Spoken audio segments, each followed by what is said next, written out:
Ok, salut l'élite. Bon, on va pas vous faire perdre de temps. Je vais aller très vite pour les produits que vous connaissez déjà. Donc, pour mes courses de crevards au Japon, des œufs à 100 yens, des dingos à 36 yens, qui ont bien morflé dans le vélo d'ailleurs, enfin dans le sac à dos que j'avais sur mon vélo, des bananes à 100 yens, des petits pains à 88 yens, au raisin d'ailleurs, de la tomate concassée, 138 yens, ah, des shumai en promo. Donc les shumai, ce sont des petites bouchées à la viande chinoise. Donc 73 yens. Et donc comme il y en avait plusieurs, j'en ai pris deux. Voilà. Alors, ensuite, les trucs, j'achète pas trop. Une sauce blanche. Donc pour du riz ou des patates, ou ce que je veux en fait. Du curry aux champignons. Alors les champignons occidentaux, c'est un petit peu le truc qui me manque. Et il y en a là-dedans, c'est des petits champignons de Paris. Voilà, donc c'est un curry moyen. Suffisamment épicé pour que ça soit intéressant en tout cas. Alors ensuite, du furikake. Alors là, ça te demande peut-être une explication. C'est vrai que j'en achète pas très souvent. Donc vous mélangez ça avec du riz et ça agrémente le goût en fait. Puis là, la texture aussi. Il y en a différents goûts. Il y en a au saumon, au thon, à la viande. Là, celui-ci est aux œufs.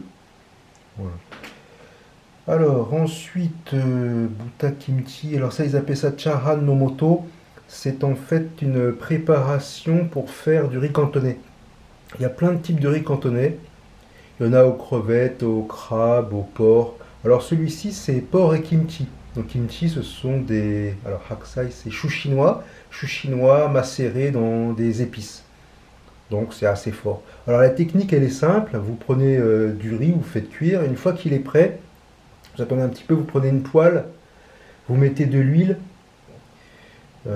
Si je me souviens bien, ouais, de l'huile. Ensuite, vous mélangez avec un œuf battu. Et bon, cet œuf, il va absorber l'huile en fait. Et bon, il en reste toujours un peu au fond de la poêle. Et là, vous mettez votre riz. Vous mélangez un petit peu avec l'œuf battu. Et après, vous mettez la poudre qui est là-dedans. Et donc, ça vous donne un riz cantonais assez sympathique. Voilà. Donc buta kimchi, puis chicken rice. Donc là, c'est pareil, hein, c'est la même technique, sauf que ça, c'est à la tomate. Tomate, légumes et chicken, c'est poulet. Bon, j'ai jamais senti le poulet là-dedans. Voilà. Alors ensuite, des petits gâteaux que je vais m'empresser de bouffer tout à l'heure. Alors au café, voilà, coffee cream crackers. Ok, donc comme d'habitude, une boîte de sardines. J'adore les sardines. Ça, je vais manger probablement avec du riz. Ensuite, comme d'habitude, mes boîtes de thon à l'huile. Voilà, donc pour mes omelettes, pour mes sauces, etc. Et enfin, truc que j'avais pas acheté depuis quelques temps, le riz complet. Donc celui-ci, c'est de l'espèce Hitomebore de Miyagi, donc du côté de Sendai.